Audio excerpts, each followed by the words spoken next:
إن الحمد لله نحمده ونستعينه ونستغفره ونعوذ بالله من شرور أنفسنا ومن سيئات أعمالنا من يهده الله فلا مضل له ومن يضلل فلا هادي له وأشهد أن لا إله إلا الله وحده لا شريك له وأشهد أن محمدا عبده ورسوله صلى الله وسلم وبارك عليه وعلى آله وصحبه ومن اهتدى بهداه إلى يوم الدين. أما بعد،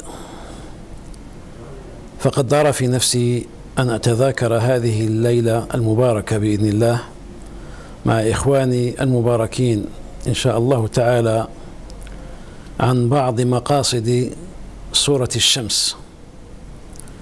ومن حسن الموافقات أن قارئنا الشيخ الذي صلى بنا في صلاة المغرب الآن قرأ في الركعة الأولى بسورة الشمس، فوافق ما في نفسي لما في هذه السورة من الفوائد الجليلة، نجلي بعضها بحسب ما يقتضيه الوقت، والله الموفق. Setelah Syekh Hafizahullah Ta'ala membuka kajian ini dengan khutbatul hajah dan bersalawat kepada Nabi Muhammad SAW, beliau berkata, telah ada pada diriku sesuatu yang ingin kita sampaikan dalam rangka tadzakur, ini muzakarah di malam ini yang diberkahi bersama saudara-saudaraku yang diberkahi, tentang sebagian dari maksud surat Asy-Syams. Dan ini merupakan taufik dari Allah Subhanahu wa taala, di mana tadi Ustaz Badrus Salam mengimami sholat di Masjid Al-Barakah. Di rakaat pertama beliau membaca surat Asy-Syams, dan ada fawaid atau faedah-faedah yang besar yang terkandung dalam surat Asy-Syams. Ini merupakan taufik dari Allah Subhanahu wa taala, dan kita akan berbicara tentang sebagian dari maqasid surat Asy-Syams sesuai dengan waktu yang tersedia. ابتدأ الله تعالى هذه السورة الكريمة بالقسم، فحلف فقال: والشمس وضحاها والقمر إذا تلاها والنهار إذا جلاها والليل إذا يغشاها والسماء وما بناها والأرض وما طحاها ونفس وما سواها. هذه الأقسام التي أقسم الله تعالى بها أكثرها أقسام بمخلوقات، فالله تبارك وتعالى أقسم بمخلوقاته إذ كان يعظم هذه المقسوم به أو المقسوم بهذه الأشياء، لأن الله تعالى يعظمها، فهذه أول مقصد وفائدة نستفيدها، وهو أن الشيء الذي يقسم الله تعالى به فإنه معظم عنده.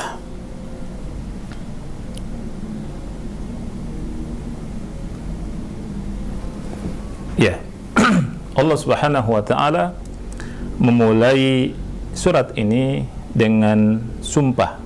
Allah Subhanahu wa taala berfirman: wasyamsi waduhaha wal qamari idza talaha wan nahari idza jallaha wal laili idza yaghshaha was samai wama banaha wal ardi wama tuhaha wa nafsi wama sawaha.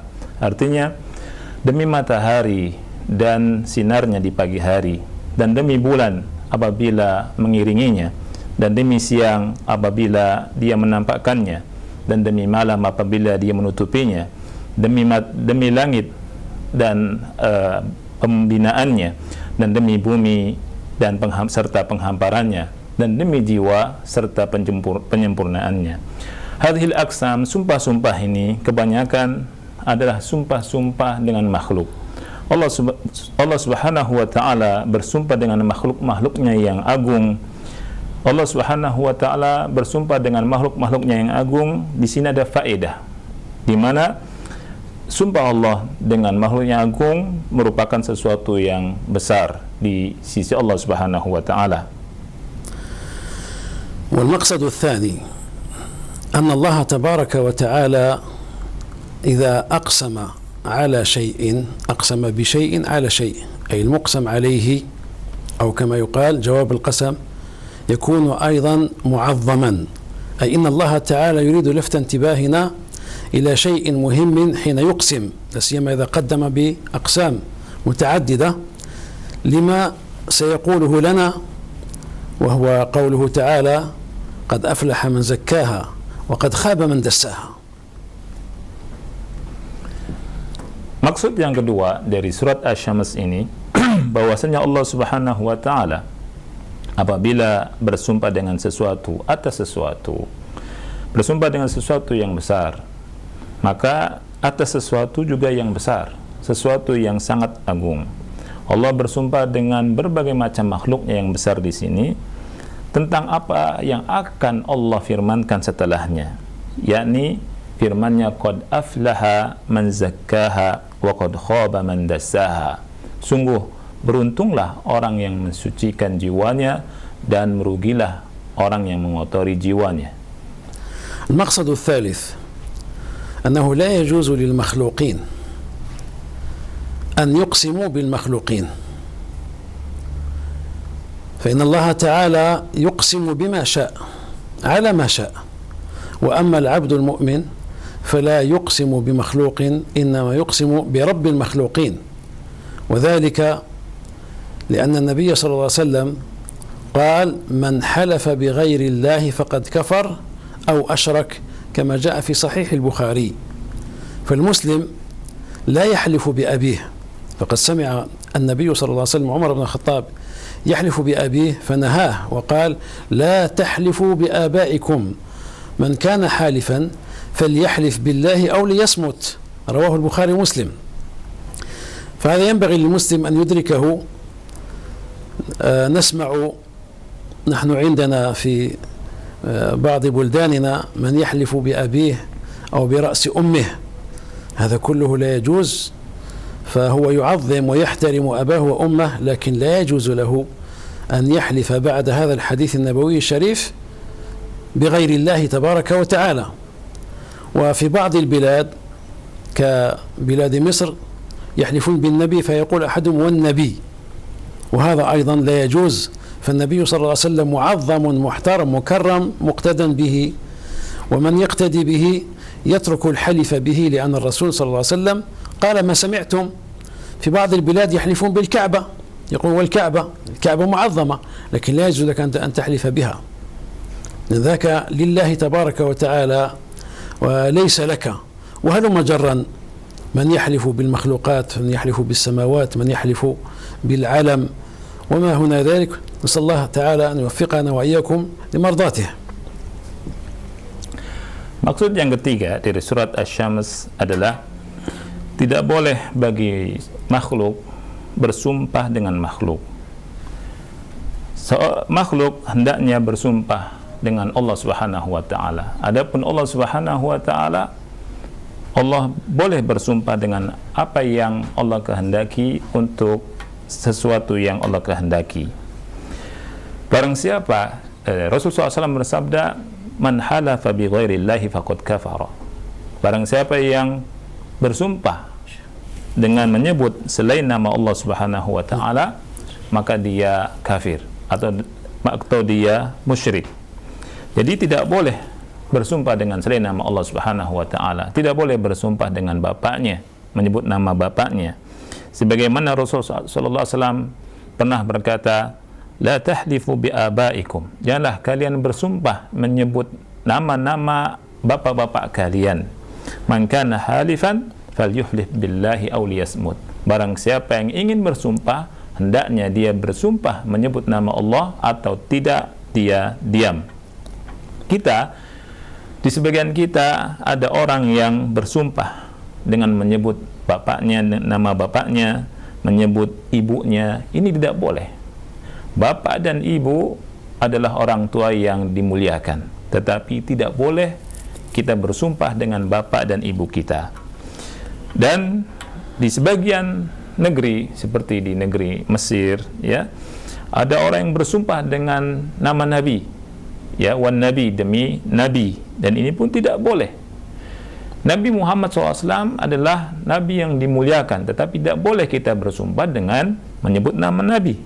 Nabi betul kita ikuti sebagai qudwah kita, dan setelah Nabi berkata tidak boleh ya bersumpah dengan selain Allah, maka kita mengikuti Nabi SAW. Kita tidak boleh bersumpah dengan selain nama Allah. Sebagian lagi ada yang bersumpah dengan Ka'bah, wal Ka'bah, demi Ka'bah. Ini tidak boleh, la yajuz, ya. Jadi tidak boleh bersumpah dengan selain Allah Subhanahu wa ta'ala, apakah dengan langit atau dengan alam dan seterusnya. وهذا الشرك لمن حلف بغير الله للعلماء فيه تفصيل. يكون شركا أصغر إذا كان حلف بغير الله تعالى غير معظم للمحلوف به كتعظيم الله. أما إذا عظم المحلوف به كتعظيم الله خرج من ملة الإسلام.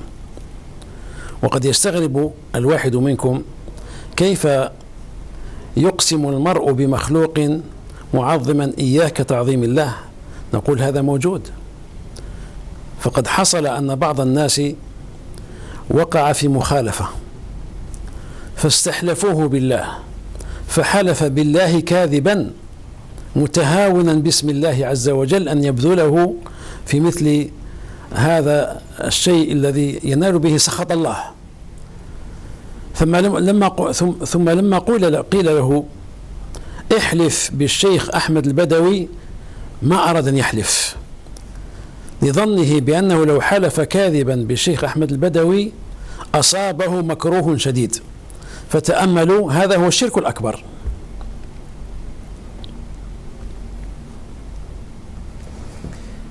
Kesyirikan ini artinya kesyirikan dengan bersumpah menyebut selain nama Allah Subhanahu wa ta'ala, ada perinciannya yang disebutkan oleh ulama. Menyebut atau bersumpah dengan menyebut nama selain Allah ini masuk dalam syirik kecil, syirkun asghar. Apabila orang yang bersumpah tidak mengagungkan seperti mengagungkan yang disumpahi, seperti pengagungannya kepada Allah Subhanahu wa ta'ala. Adapun jika mengagungkan seperti mengagungkan Allah Subhanahu wa ta'ala, maka dia keluar dari Islam. Mungkin ada yang aneh ya tentang hal ini. Apakah ada orang yang bersumpah dengan sesuatu, dengan makhluk, dia mengagungkannya seperti mengagungkan kepada Allah Subhanahu wa ta'ala? Jawabannya tentunya ada. Pernah terjadi sesuatu atau kejadian di mana ada seseorang yang terjadi kejadian, dia diminta untuk bersumpah atas nama Allah, dan dia berani bersumpah atas nama Allah dengan berdusta, dengan dusta. Tetapi ketika dia diminta untuk bersumpah dengan nama selain Allah seperti Ahmad Badawi, dia tidak mau bersumpah. Kenapa? Karena dia mengagungkan makhluk ini. Maka ini merupakan syirik besar tentunya. Dia takut kalau bersumpah dengan bohong dengan menyebut Ahmad Badawi akan tertimpa musibah besar. المقصد الرابع أن الله تبارك وتعالى أحيانا يقسم قسما واحدا، وأحيانا يقسم قسمين، وأحيانا ثلاثة، وأحيانا أربعة. فهذا يدل على شيء، فإن الله تبارك وتعالى قد قال فلا وربك لا يؤمنون حتى يحكموك فيما شجر بينهم. أقسم هنا بواحد بنفسه سبحانه وتعالى، وأضافه إلى نبيه صلى الله عليه وآله وسلم. وقد يقسم ربنا تبارك وتعالى قسمين فيقول نون والقلم وما يسطرون، إذا أدخلنا ما يسطرون في القلم. وقد يقسم الله تبارك وتعالى بقسمين كقوله لا أقسم بيوم القيامة ولا أقسم بالنفس اللوامة، اثنتان. وقد يقسم بثلاث كقوله تعالى لا أقسم بهذا البلد ووالد وما ولد، ثلاثة. وقد يقسم الله تبارك وتعالى ب4 وب5 إلى آخره. يقول والليل إذا يغشى والنهار إذا تجلى وما خلق الذكر والأنثى إلى آخره. ويقول والطور وكتاب مسطور في رق منشور، وهل مجرا يقسم 4 5 6 أشياء. لكن الملاحظ أن الله تبارك وتعالى في سورة الشمس أقسم بعدد لا يوجد في سورة أخرى. أطول قسم في القرآن الكريم هو الذي جاء في هذه السورة القصيرة، سورة الشمس. والشمس وضحاها والقمر إذا تلاها والنهار إذا جلاها والليل إذا يغشاها والسماء وما بناها والأرض وما طحاها ونفس وما سواها فألهمها فجورها وتقواها قد أفلح من زكاها وقد خاب من دساها.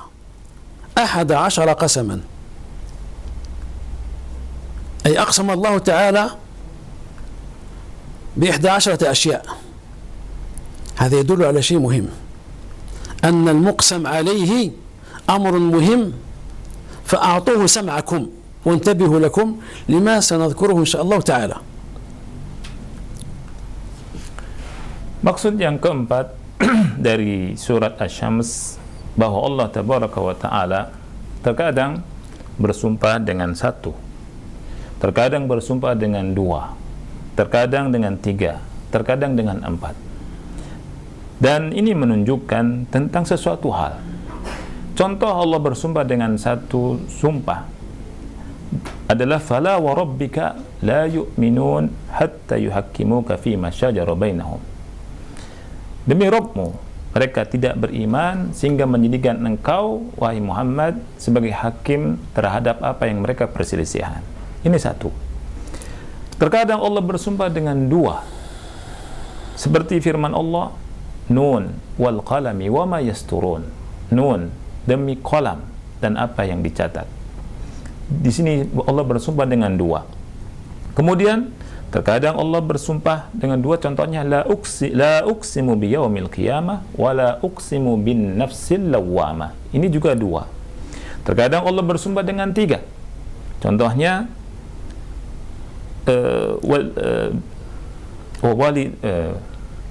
la uqsimu bihadzal balad wa walidi wa ma walad. Di sini Allah bersumpah dengan 3. Kemudian terkadang dengan 4, terkadang dengan 5. Dan Allah Subhanahu wa Ta'ala contohnya bersumpah dengan surat Al-Lail wal laili idza yaghsha dan seterusnya. Dan di sini di surat Asy-Syams Allah Subhanahu wa Ta'ala bersumpah dengan jumlah yang banyak sekali. Tidak dijumpai sumpah Allah dengan jumlah yang banyak kecuali di surat ini. Allah Subhanahu wa Ta'ala bersumpah dengan 11 sumpah, wasyamsi wa duhaha wal qamari idza talaha wan nahari idza jallaha wal laili idza yakshaha was samai wa ma banaha wal ardi wa ma tahaha wa nafsi wa ma sawaha fa alhamaha fujuraha wa taqwaha qad aflaha man zakkaha wa qad khaba man dassaha. Jadi 11 sumpah, ada 11 sumpah Allah bersumpah di sini. Ini menunjukkan bahwa yang akan disebutkan oleh Allah Subhanahu wa Ta'ala sesuatu yang sangat penting sekali. Oleh karena itu, dengarkanlah baik-baik apa yang akan disampaikan. هذا الذي يذكره ربنا تبارك وتعالى أي الحديث عن النفس البشرية وتزكيتها له تعلق بالمقسم عليها، لأن حياة الإنسان بين نور وظلام، فإذا زكى نفسه تنور، وإذا دس نفسه وحرمها التزكية أظلم قلبه، أظلمت حياته. فهذا مقصد خامس نعرف به المناسبة التي بين المقسم به والمقسم عليه، وهكذا النفس تدور بين ظلمة ونور.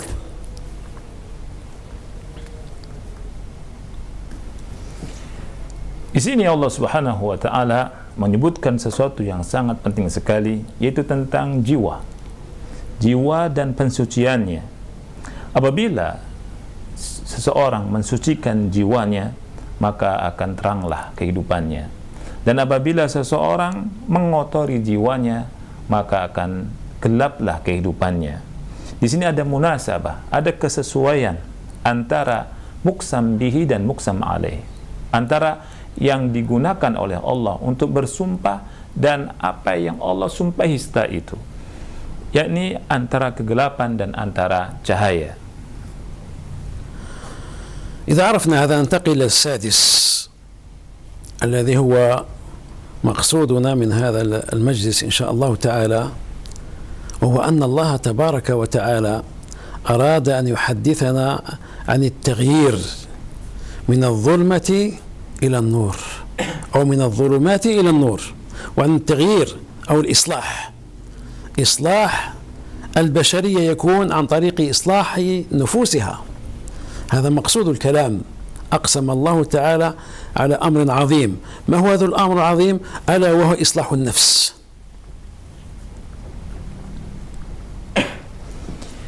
Apabila kita mengetahui hal ini, maka kita akan berpindah kepada perkara yang enam, dan ini adalah maksud tujuan kita berbicara sekarang ini, yakni kita ingin berbicara, yakni Allah Subhanahu wa Ta'ala, pembicaraan kita di malam ini tentang taghyir, tentang perubahan dari kegelapan menuju kepada cahaya, yakni tentang islah, tentang perbaikan jiwa-jiwa manusia, yakni tentang perbaikan jiwa-jiwa manusia.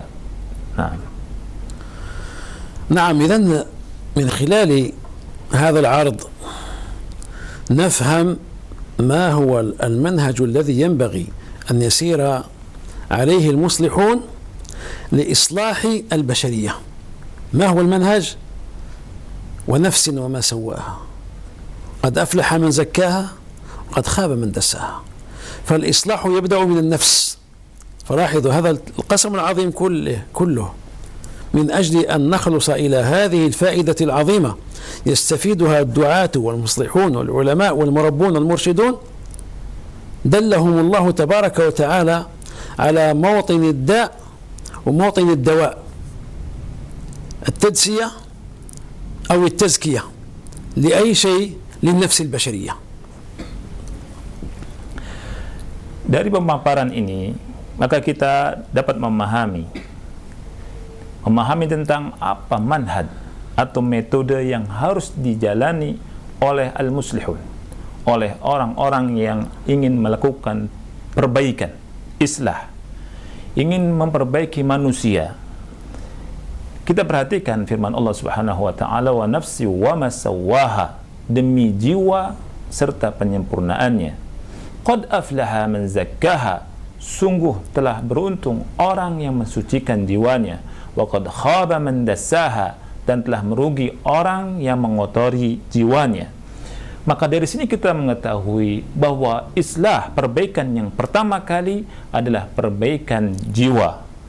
Ini agar diketahui oleh orang-orang yang ingin melakukan islah, agar bisa diambil faedahnya oleh para da'i, oleh mereka orang-orang mursyidun yang memberikan bimbingan, orang-orang yang memberikan islah. Hendaknya mereka tahu penyakitnya, kemudian mereka tahu obatnya. من الناس من الدعاة من يظن أن التغيير والإصلاح مرهون بالإصلاح الحضاري الاقتصادي، فيقول إذا رفعنا المستوى المعيشي للناس أصلحناهم. ومن الناس من المصلحين أو من العاملين في طريق الإصلاح في ظنهم يرون أنهم إذا أصلحوا الحكم أصلحوا الناس وأسعدوهم. ومن الناس من يظن أن الإصلاح الإداري كفيل بإسعاد البشرية، وهكذا يختلفون في مدارج الإصلاح. لكن الله تبارك وتعالى أرشدنا إلى النفس وقال إن الله لا يغير ما بقوم حتى يغيروا ما بأنفسهم، وإذا أراد الله بقوم سوءا فلا مرد له وما لهم من دونه من وال. فبين أن الإصلاح لا يكون بإصلاح اقتصادياتهم وإن كان الاقتصاد مهما ومطلوبا، ولا يكون بإصلاح قواتهم وإن كان هذا مطلوبا، ولا يكون بإصلاح حكوماتهم وإن كان هذا مطلوبا، لكن نتكلم عن الأصل أولا الذي يركز عليه، وثانيا عن الشيء الذي يبتدأ به.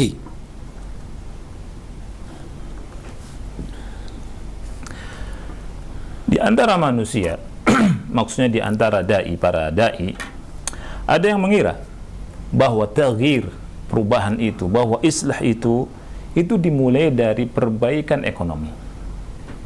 Mereka berkata, kita tidak mungkin memperbaiki umat kecuali dengan memperbaiki ekonominya dulu. Di antara mereka ada yang mengatakan bahwa permulaan islah atau taghyir, perubahan, perombakan dan islah adalah dari hukum. Tidak mungkin memperbaiki umat kecuali dari hukumnya dulu. Di antara manusia juga ada yang mengatakan bahwa memulainya dari idari, ya, dari manajemen. Nah, demikianlah manusia berbeda-beda dalam pandangan mereka tentang taghyir, tentang islah. Akan tetapi Allah Subhanahu wa taala membimbing kita kepada islah yang benar. Allah Subhanahu wa taala berfirman, "Innallaha la yughayyiru ma biqaumin hatta yughayyiru ma bi anfusihim."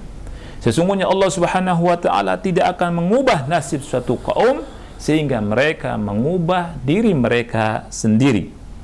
Allah Subhanahu wa taala menjelaskan bahwa islah itu dimulai dengan diri, dengan jiwa, bukan dengan ekonomi dulu. Walaupun tentang ekonomi penting dan dituntut, bukan dimulai dari kekuatan mereka dulu, walaupun tentunya kekuatan itu penting dan dituntut, bukan dimulai dari pemerintahannya dulu, walaupun ini sesuatu yang penting. Akan tetapi Allah Subhanahu wa taala memberikan keterangan, bimbingan pada kita tentang dasar pokok daripada islah, daripada perubahan yang baik. هذه الآية من سورة الرعد إن الله لا يغير ما بقوم حتى يغيروا ما بأنفسهم جاءت في الإصلاح من الشر إلى الخير. وتكلم ربنا عز وجل عن التغيير من الخير إلى الشر، فقال في سورة الأنفال ذلك بأن الله لم يكن مغيرا نعمة أنعمها على قوم حتى يغيروا ما بأنفسهم. إذن يدور الأمر حول إصلاح واحد وطريق واحد. كان الناس في خير أو كان الناس في شر فإن التغيير يبدأ من نفس البشرية. Tadi dalam surat Ar-Ra'd Allah berfirman, "Innallaha la yughayyiru ma biqaumin hatta yughayyiru ma bi anfusihim." Sesungguhnya Allah Subhanahu wa taala tidak akan mengubah nasib satu kaum sehingga mereka mengubah diri mereka sendiri. Di sini kita mengetahui bahwa islah, perubahan ini dari keburukan menjadi kepada kebaikan. Di sana ada islah, ada perubahan dari kebaikan menjadi keburukan. Seperti firman-Nya apa yang Allah habarkan, "Dzalika bi anna Allah lam yakun mughayyiran ni'matan an'amaha ala qaumin hatta yughayyiru ma bi anfusihim." Yang demikian itu, Allah Subhanahu wa taala tidaklah mengubah kenikmatan yang Allah anugerahkan kepada suatu kaum sehingga mereka mengubah kenikmatan tersebut menjadi keburukan. Ini dari kebaikan kepada keburukan karena mereka kufur nikmat kepada Allah Subhanahu wa taala. وهذا حتى عند الصالحين الوضع واحد لا يتخلف، فإن الله تعالى خاطب خير أمة تبعت نبيها عليه الصلاة والسلام ألا وهم الصحابة الكرام رضي الله عنهم وأرضاهم، فقال: وقد أصابهم شيء من العقاب يوم أحد، قال تعالى: أولما أصابتكم مصيبة قد أصبتم مثليها قلتم أن هذا قل هو من عند أنفسكم إن الله على كل شيء قدير. خطاب من الله لأفضل البشرية بعد نبيها صلى الله عليه وسلم في هذه الأمة، خطاب منه سبحانه وتعالى يقول لهم: قل هو من عند أنفسكم. أصبتم شيئا مخالفا للشرع فجاءكم العقاب، فرد الأمر إلى النفس. Ini perkaranya satu, walaupun di hadapan orang-orang yang soleh, dan ini tidak akan berubah perkara ini. Allah Subhanahu wa Ta'ala pernah mengkhitab, pernah berbicara langsung kepada orang yang terbaik dari kalangan umat ini. Allah berbicara, menyuruh kepada orang yang terbaik daripada umat ini, yakni para sahabat Nabi Muhammad sallallahu alaihi wasallam ketika terjadi kekalahan di peperangan Uhud. Awalamma asabatkum musibatun qad asabtum mithlaiha qultum anna hadha qul huwa min 'indi anfusikum innallaha 'ala kulli syai'in qadir. Atau apakah ketika kalian ditimpa musibah kekalahan di perang Uhud, padahal kalian telah menimpakan kekalahan terhadap orang-orang kafir di perang Badar 2 kali lipat, kemudian kalian berkata qultum anna hadha, kekalahan kita ini dari mana? Kemudian Allah berkata qul huwa min 'indi anfusikum, katakanlah kekalahan itu dari diri kalian sendiri. Sesungguhnya Allah Subhanahu wa Ta'ala Maha mampu untuk melakukan segala sesuatu. Seruan Allah ini kepada orang yang terbaik, yakni para sahabat Rasul sallallahu alaihi wasallam. Kekalahannya dimulai dari jiwa kalian, kata Allah. Qul huwa min 'indi anfusikum. Faraddal amr, Allah mengembalikan perkaranya kepada jiwa. خطاب الله تعالى للبشرية كما سمعتم جاء بإصلاح النفس. خطاب الله تعالى لخير صفوة هذه الأمة جاء بإصلاح النفس، بل جاء خطاب الله تعالى لخير البشرية بإطلاق، فقال لمحمد بن عبد الله رسول الله صلى الله عليه وآله وسلم: ما أصابك من حسنة فمن الله، وما أصابك من سيئة فمن نفسك. لاحظوا، إذا كان الله تعالى يقول للنبي صلى الله عليه وسلم ما أصابك من سيئة فمن نفسك، فكيف بمن دونه؟ Khitab Allah, seruan Allah Subhanahu wa Ta'ala kepada manusia sebagaimana kalian dengar sama saja, dimulai dengan perbaikan jiwa. Allah Subhanahu wa Ta'ala menyeru kepada orang yang terbaik dari umat ini, yakni para sahabat Rasul sallallahu alaihi wasallam, agar memperbaiki diri. Demikian juga kepada orang yang terbaik secara mutlak, yakni kepada Nabi Muhammad sallallahu alaihi wasallam. Allah pernah berfirman, ma asabaka min hasanatin fa min Allah. Kebaikan yang datang kepadamu itu datangnya dari Allah Subhanahu wa Ta'ala. Wa ma asabaka min sayyi'atin fa min nafsik. Dan keburukan yang menimpamu itu adalah dari dirimu sendiri. Di sini Allah Subhanahu wa Ta'ala menjelaskan kepada orang yang terbaik, yang Nabi Muhammad SAW yang terbaik di antara manusia ini tentang jiwa. Perbaikannya adalah tentang perbaikan jiwa dulu.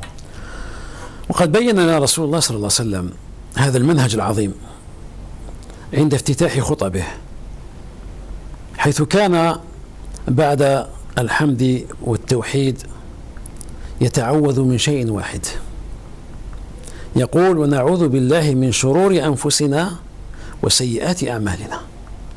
شر النفس ينتج عنه سيء العمل، هو واحد في حقيقة الأمر، مع أن الشرور كثيرة،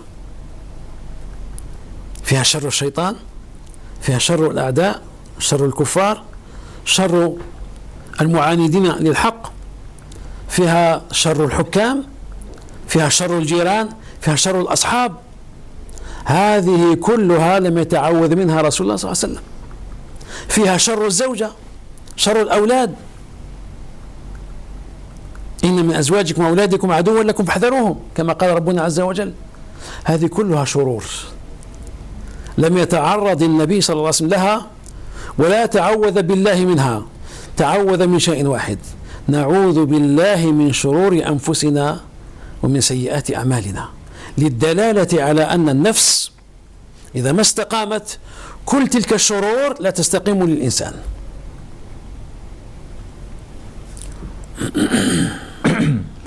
Dan Rasulullah Sallallahu Alaihi Wasallam telah menjelaskan tentang manhaj yang besar ini, manhaj yang agung ini, di mana Rasul Sallallahu Alaihi Wasallam ketika membuka khutbah beliau Sallallahu Alaihi Wasallam setelah memuji Allah Subhanahu Wa Taala, setelah tauhid, beliau berkata, na'udzubillahi min syururi anfusina wa min sayyiati a'malina. Kami berlindung kepada Allah dari keburukan-keburukan jiwa-jiwa kami dan dari keburukan-keburukan amalan-amalan kami. Di sini disebutkan Nabi SAW berlindung dengan dua hal, dari keburukan diri, keburukan jiwa, dan keburukan amal. Dan Nabi SAW tidak menyebutkan keburukan-keburukan yang lain.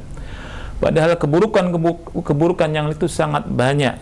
Di antaranya adalah keburukan syaitan, kejahatan syaitan, keburukan orang-orang kafir, kejahatan orang-orang kafir, kejahatan tetangga, kejahatan pemimpin, kejahatan saudara, bahkan keburukan istri atau anak tidak disebutkan oleh Nabi SAW. Nabi menyebutkan di sini minta perlindungan kepada Allah dari keburukan diri dan dari kejelekan amal-amal.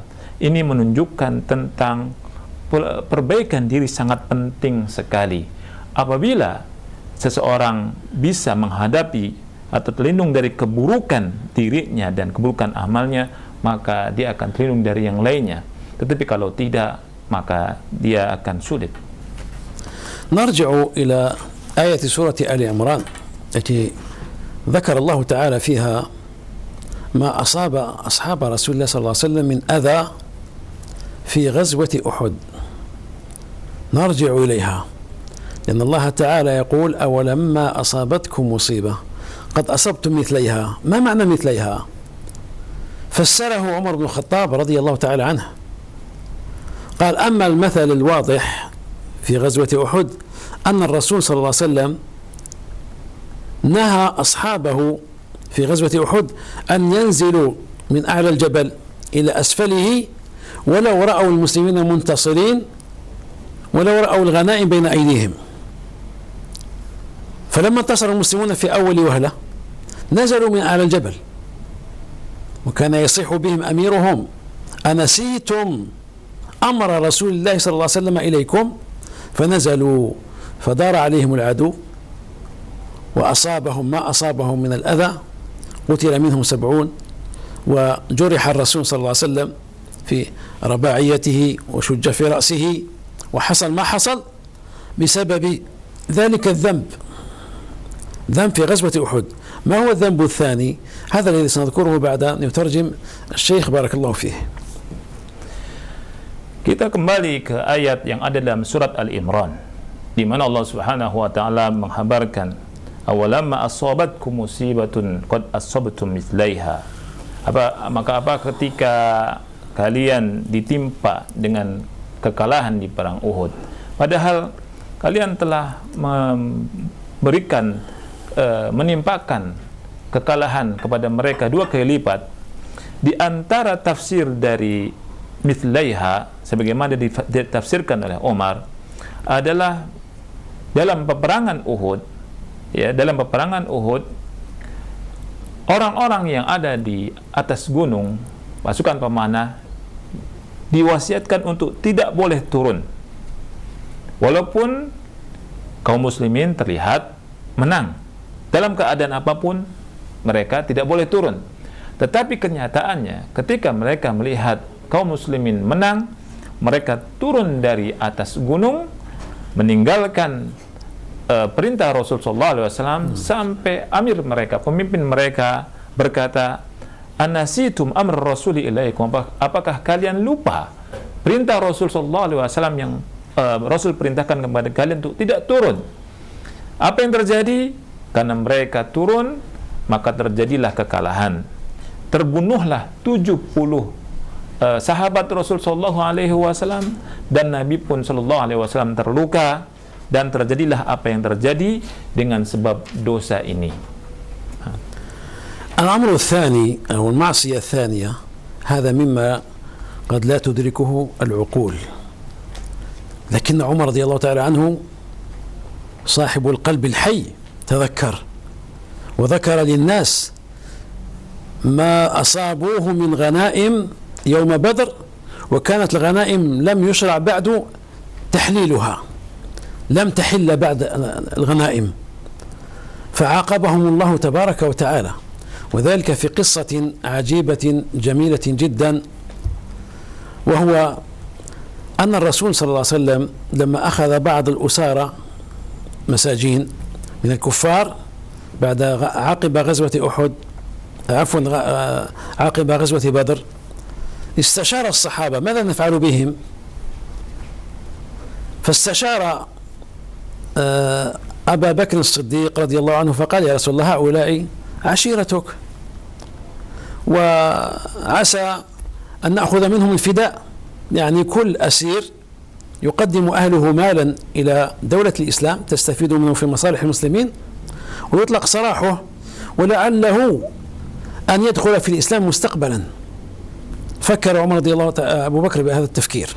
ذهب النبي صلى الله عليه وسلم إلى عمر فقال: لا يا رسول الله، أرى أن تمكنني من فلان من أخيه فأضرب عنقه، وتمكن عليا رضي الله عنه من عقيل أخيه كان إذ ذاك لا يزال مشركا فيضرب عنقه، وفلان وفلان وفلان، كل واحد يمسك واحدا من أهله حتى يعلم الله أن لا هوادة في قلوبنا للمشركين. فعمر فكر بهذا التفكير، فهوي النبي صلى الله عليه وسلم رأي أبي بكر وأخذ منهم الفداء، فالله تبارك وتعالى أنزل تأييده لعمر رضي الله تعالى عنه ومخالفته لنبيه صلى الله عليه وسلم ولأبي بكر رضي الله تعالى عنه، فقال: ما كان لنبي أن يكون له أسرى حتى يثخن في الأرض تريدون عرض الدنيا والله يريد الآخرة والله عزيز حكيم، لولا كتاب من الله سبق لمسكم فيما أخذتم عذاب عظيم، فكلوا مما غنمتم حلالا طيبا واتقوا الله إن الله غفور رحيم. فأتى عمر رضي الله تعالى عنه رسول الله صلى الله عليه وسلم ووجده يبكي، ونظر إلى أبي بكر إلى جنبه وجده يبكي، فتعجب عمر وناله ما ناله، مصيبة عظيمة، سيدا هذه الأمة يبكيان. فقال: يا رسول الله، ما الذي يبكيكما؟ أخبرني، فإن وجدت بكاء بكيت وإلا تباكيت لبكائكما. كلام عظيم جدا. قال: يا عمر، لقد أنزل الله تعالى عذابه فكان أدنى من هذه الشجرة، وأشار عمر إلى شجرة قريبة، أنزل الله عذابه ليعذبنا وكان قريب من هذه الشجرة، لكن الله تعالى رفعه، ولو نجا منه أحد لكنت أنت يا عمر. فتأملوا بارك الله فيكم، ربنا عز وجل يعاقب صفوة أصحاب رسول الله صلى الله عليه وسلم، نزلوا من الجبل مجرد نزول، فكيف بمعاصينا نحن اليوم؟ Pemirsa dan para pendengar yang Allah muliakan, maksiat yang pertama tadi para sahabat turun ya dari gunung ya, dari tempatnya untuk disangka sudah menang. Maksiat yang kedua yang disampaikan oleh Syekh di sini adalah maksiat yang tidak diketahui oleh akal, tetapi subhanallah diketahui oleh Umar. Umar yang hatinya bersih mengetahui kenapa sebab kaum muslimin itu kalah di perang Uhud. Kisahnya kembali di peperangan Badar. Ketika kaum muslimin mendapatkan kemenangan di peperangan Badar dan waktu itu belum dibolehkan ya ghanimah, belum dibolehkan mereka mengambil ghanimah dari perang Badar, dan Rasul dan para sahabat menawan beberapa tawanan dari orang-orang kafir. Rasul SAW bermusyawarah kepada para sahabatnya. Rasul SAW bertanya kepada Abu Bakar, apa yang kita lakukan dengan tawanan-tawanan ini? Kemudian Abu Bakar berkata, mereka wahai Rasulullah adalah keluarga engkau sendiri. barangkali kalau dibebaskan mereka menembusnya dengan harta dan kita ambil, ya, dan mudah-mudahan mereka masuk ke dalam Islam di kemudian hari. Kemudian Rasulullah SAW bermusyawarah kepada Umar bin Khattab radhiyallahu an, dan singkatnya Umar radhiyallahu an tidak sependapat dengan pendapat Abu Bakar Siddiq radhiyallahu an. Ya, dia ingin menyelesaikan tawanan tersebut, dan ternyata yang disetujui oleh Allah Subhanahu wa taala adalah pendapatnya Umar radhiyallahu an. Sampai Allah Subhanahu wa taala menurunkan firman-Nya, "Ma kana linabiyyin ay yakuna lahu asra hatta yuskhina fil ard turiduna aradad dunya wallahu yuridul akhirah wallahu azizun hakim." Artinya, tidaklah pantas bagi seorang nabi mempunyai tawanan sebelum dia dapat melumpuhkan musuhnya di bumi. Turiduna aradad dunya, kalian menghendaki harta benda dunia, sedangkan Allah menghendaki akhirat. Wallahu azizun hakim, dan Allah maha perkasa lagi maha bijaksana. Ketika turun ayat ini, Nabi SAW dan Abu Bakar menangis, dan Umar radhiyallahu an melihat keduanya menangis, dan Umar pun berkata kepada keduanya yang menangis, "Kenapa kalian menangis? Habarkanlah kepadaku kenapa engkau wahai Rasul dan Abu Bakar menangis. Seandainya aku tidak tahu, maka aku akan menangis seperti engkau menangis berdua, seperti kalian berdua menangis." Kemudian di antara perkataan Rasulullah SAW, seandainya wahai Umar Allah menurunkan azab kepada orang di sini, tidak ada yang selamat kecuali engkau wahai Umar. Ini hal yang bisa kita ambil dari kisah yang nyata, bagaimana hendaknya kita memperbaiki diri kita. فمعشر الحضور الكرام، خذوا العبرة من هذا الذي حصل، فإن الله تبارك وتعالى ترك أصحاب رسول الله صلى الله عليه وسلم ينكشفون وينهزمون بادئ ذي بدء من أجل معصية واحدة. نحن اليوم نطمح ونطمع في الانتصار على أعدائنا، وأيامنا وأوقاتنا أكثرها معاصٍ. ينبغي للإنسان أن يدرك نفسه ويعرف مكمن الداء ويعرف أين هو الدواء فيعالج نفسه. هذا معصية واحدة، ثم معصية حصلت في بدر نسيها الناس، لكن الله تبارك وتعالى أحصاه الله ونسوه، أحصاه.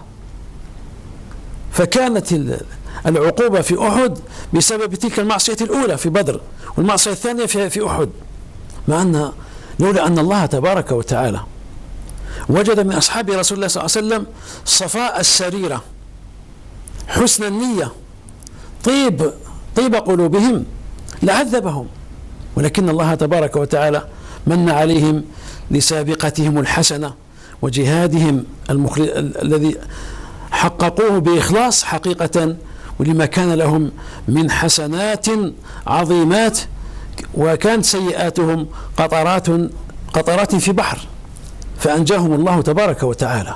فما الذي يشفع لنا نحن اليوم؟